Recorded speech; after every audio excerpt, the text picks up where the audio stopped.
Hai teman-teman, kembali lagi bersama saya David Cherry, dan pada video saya kali ini saya ingin membagikan ya bagaimana sih cara kalian menjadi salesman yang baik. Nah, salesman itu sebenarnya kalau di Amerika itu itu sejarahnya panjang ya. Mereka mulai dari door to door, dari telepon, dari telemarketing ya, sampai sekarang mungkin sudah berubah ya. Salesman itu sudah bukan kayak dulu lagi. Sekarang semuanya by system, by internet atau apa. Tapi intinya adalah sama. Kalian, saya, dan semua orang itu kita adalah salesman. Kita menjual produk kita menjual keahlian kita menjual opini kita menjual pendapat kita menjual diri kita. Bukan dalam artian saya menjadi penjajah menjual diri gitu, bukan ya. Tapi kita menjual untuk, saya misalnya gini, saya seorang pekerja, saya seorang karyawan, saya harus selalu menjual. Ya kan, saya menjual ide saya bahwa saya adalah pegawai yang baik yang perlu kamu pertahankan. It's that simple, betul kan? Nah, bagaimana sih cara menjadi salesman yang baik? Cara menjadi salesman yang baik itu sebenarnya, jadi salesman itu bukan sesuatu hal yang memalukan ya. Memang kita tahu stigma di Indonesia itu kalau jadi salesman itu kesannya kayak SPG, kayak yang door to door, yang cuma nawarin bir, nawarin rokok. Enggak, sebenarnya salesman yang baik itu, menjadi seorang salesman itu sangat-sangat terpuji ya, bukan terpuji juga, tapi harus membutuhkan skill yang tidak sedikit juga.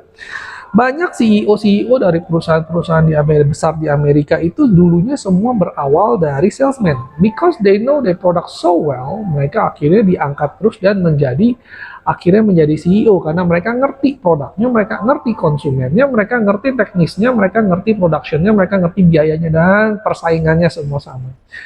Nah, jadi untuk bisa menjadi salesman yang baik, kamu lebih dari sekedar bagi brosur. Kalau bagi brosur itu saya nggak bilang kamu salesman, saya bilang kamu SPG. Sorry ya, tapi SPG beda dengan salesman. Kalau seorang SPG cuma bilang, Pak, beli mobilnya Pak, bagikan brosur, sudah beres. Tapi kalau kamu salesman yang baik, misalkan saya kasih contoh paling sederhana saja. Kita mau jual mobil ya, kita mau jual mobil. Salesman yang baik itu dia akan ngerti, oh ini RPM-nya berapa horsepower, kelebihannya di mana, pesaingnya gimana.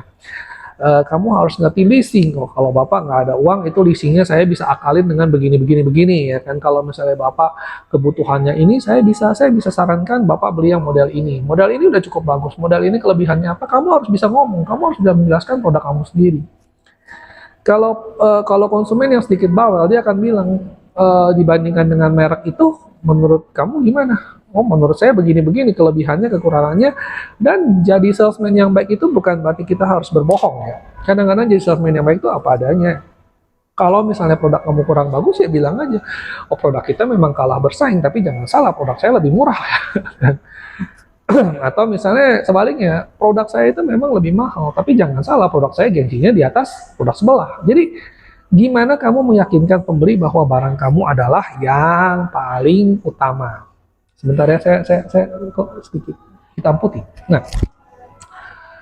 jadi oke, sampai mana tadi ya? Oke, nah jadi salesman itu lebih dari sekedar, ya Pak, Bapak mau jual ya. Kalau misalnya telepon saya, salesman itu harus membina relasi dengan consumer base.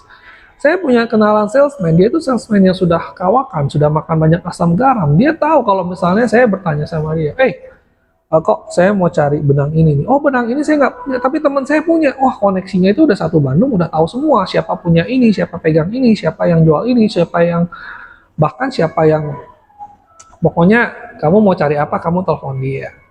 Nah, walaupun saya mungkin nggak selalu beli sama dia, tapi kita juga harus sebagai salesman, kita nggak boleh terlalu memikirkan plus minus aja. Oh, kalau lu nggak beli sama gua, berarti lu bukan konsumen gua. Enggak. Kita juga harus menjalin relation sama customer kita. Karena kita nggak pernah tahu, bisa jadi saya senang sama misalnya katakan si A. Si A itu saya akan mereferensikan dia pada teman saya. Lu kalau butuh apa cari orangnya ini lo, si A orangnya baik gitu kan.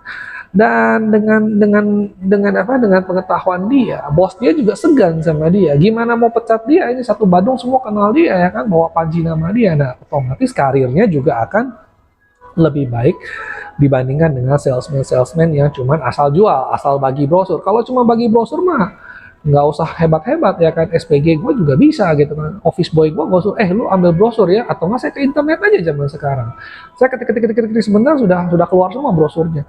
Nah tapi yang saya butuhkan adalah salesman yang bisa ngasih tahu saya, kalau David ini produk kelemahannya di sini loh, memang kelihatannya murah tapi 3 tahun kemudian akan cepat rusak atau gimana.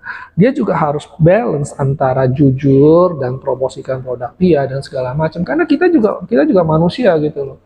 Saya juga paham kadang-kadang I don't want to buy your product gitu. Saya cuma mau tahu pendapat kamu gimana. Jadi bukan berarti saya sales Honda misalnya, saya menutup mata kalau Honda itu yang terbaik, Honda itu termurah, enggak. Karena kenyataan kita semua tahu kok ya, apalagi selama pemain lama kita juga tahu.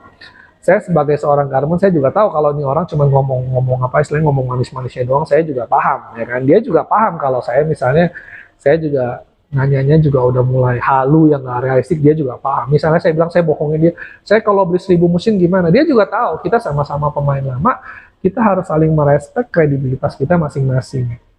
Oke, nah jadi buat kalian yang merasa salesman itu pekerjaan yang ya boleh dibilang nggak ada gengsinya, nggak ada gimana, jangan salah ya, salesman itu bukan tidak sama dengan sales kartu kredit. Sales kartu kredit itu bukan sama dengan salesman. Jadi walaupun labelnya sama, divisi marketing, tukang sales, tapi antara salesman yang profesional dan salesman yang cuma bagi produk, cuma nawarin produk di mall, itu beda sekali. Jadi jangan tersinggung ya, is realita gitu. Jadi seseorang yang benar-benar salesman yang bagus, dia akan ngerti luar dalam dan posisi dia segala macam. Dia akan menjadi lebih dari sekedar tukang bagi brosur. Dia adalah seorang consultant, sales consultant. Jadi jangan samakan tukang bagi brosur dengan sales consultant. Nah oke, nah sekian saja video saya. Semoga kalian mendapatkan sesuatu yang bermanfaat dari video saya kali ini. Kalau kalian suka, tolong like and subscribe dan bagikan pada teman-teman kalian yang sedang jadi sales juga boleh. Ya silahkan, karena a little bit of knowledge itu sangat-sangat baik untuk kita semua. Oke, nah sekian dan terima kasih. Kalau Anda suka video saya, tolong di like and subscribe, dan masih banyak lagi video-video saya yang seperti ini juga. Oke, terima kasih.